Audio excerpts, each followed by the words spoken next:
నమస్తే అండి. జూబ్లీస్ గడ్డ మీద ఏ జెండా ఎగరబోతున్నారు? ఖచ్చితంగా గులాబీ జెండానే. ప్రీవియస్గా కూడా గత 3 టర్మ్ల పాటు గోపీనాథ్ గారు ఎంతో అభివృద్ధి చేశారు కాబట్టి 3 టర్మ్స్ వారిని ఎన్నుకున్నారు. అండ్ గతంలో అసెంబ్లీ ఎలక్షన్స్లో కూడా హైదరాబాద్ ప్రాంతంలో ఎక్కడ ఏ వేవ్ ఉన్నా కూడా హైదరాబాద్లో బీఆర్ఎస్ వేవే ఉండే. ఇక్కడ కూడా గతంలో మన బీఆర్ఎస్ పార్టీకి సంబంధించిన ఎమ్మెల్యే గోపీనాథ్ గారు గెలిచారు. ఇప్పుడు కూడా బీఆర్ఎస్ పార్టీకి సంబంధించిన క్యాండిడేట్ సునీత గారినే గెలిపించుకోవడానికి ప్రజలు కూడా సిద్ధంగా ఉన్నారు. 2 ఇయర్స్ పాటు ఎటువంటి అభివృద్ధి చేయలేదు, ఎటువంటి సంక్షేమానికి కూడా జూబ్లీహిల్స్ ప్రజలు నోచుకోలేదు. స్వయంగా వాళ్ళే చెప్తున్నారు. అరే ఇప్పుడు నేనే ఒక ఎగ్జాంపుల్ అండి. నేను 2016లో నేను ఒక స్టూడెంట్ని, ఒక ఐటీ ఎంప్లాయీని. నాకు పార్టీ అవకాశం ఇచ్చిన తర్వాత ఇప్పుడు నాది 2వ టర్మ్.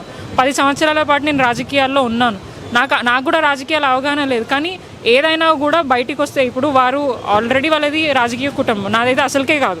మా ఫాదర్ పొలిటికల్గా ఎటువంటి సంబంధించిన వాళ్ళు కాదు.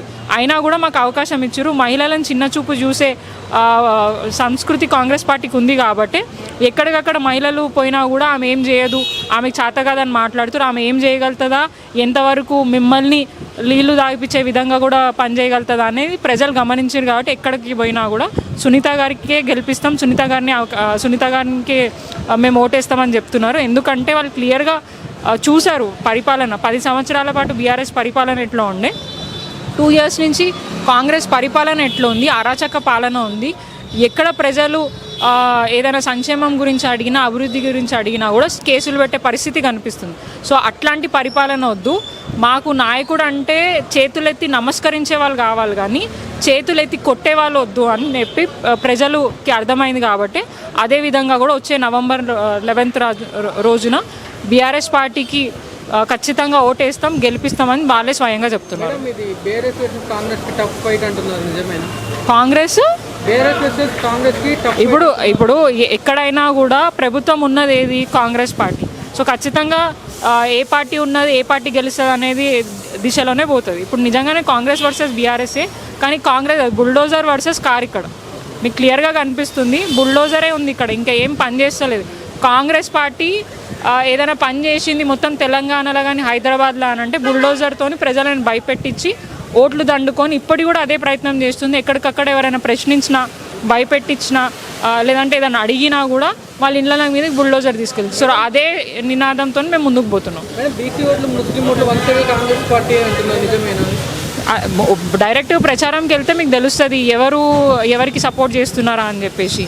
ఇప్పుడు వాళ్ళేమో గోపీనాథ్ గారి పేరు చెప్పుకొని ఏదో సింపతి ఓట్లు అని అంటున్నారు. అక్కడ సింపతి కాదు, ప్రేమ చూపిస్తున్నారు.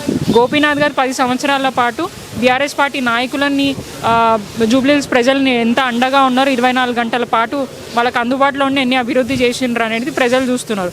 కానీ ఇక్కడ వీళ్ళు కొత్తగా బీసీ నినాదం తీసుకున్నారు. మరి అది కూడా ఒక ఇంతకు ఇన్ఫ్లుయెన్సే కదా. ఇప్పుడు వాళ్ళేమో ఏమంటారు, ఏడ్చి ఓట్లు తీసుకుంటున్నారని మాట్లాడుతున్నారు. అక్కడ స్వయంగా ప్రజలు చెప్తున్నారు, ఏడిస్తే కాదు, మేము అభివృద్ధి చూసినాం 10 సంవత్సరాల పాటు బీఆర్ఎస్ హయాంలో, అది చూసే మేము ఓటేస్తున్నాం తప్ప మేము అంతకుమించి లేదని చెప్పి స్వయంగా ఓటర్సే మాకు చెప్పడం జరుగుతుంది.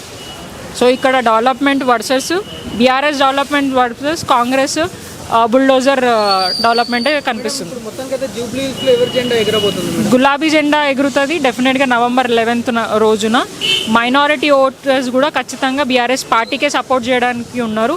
ఎంతమంది వచ్చి ఇక్కడ ప్రచారం చేసినా ఆ పార్టీకి ఎంఐఎంఏ కానివ్వండి, కాంగ్రెస్కే కానివ్వండి, ఎన్ని చిల్లర మాటలు చెప్పినా, ఎంత భయపెట్టే ప్రయత్నం చేసినా ఓటర్స్ మాత్రం అవుట్ రేట్గా బీఆర్ఎస్ పార్టీకి సపోర్ట్ చేయడానికి సిద్ధంగా ఉన్నారు.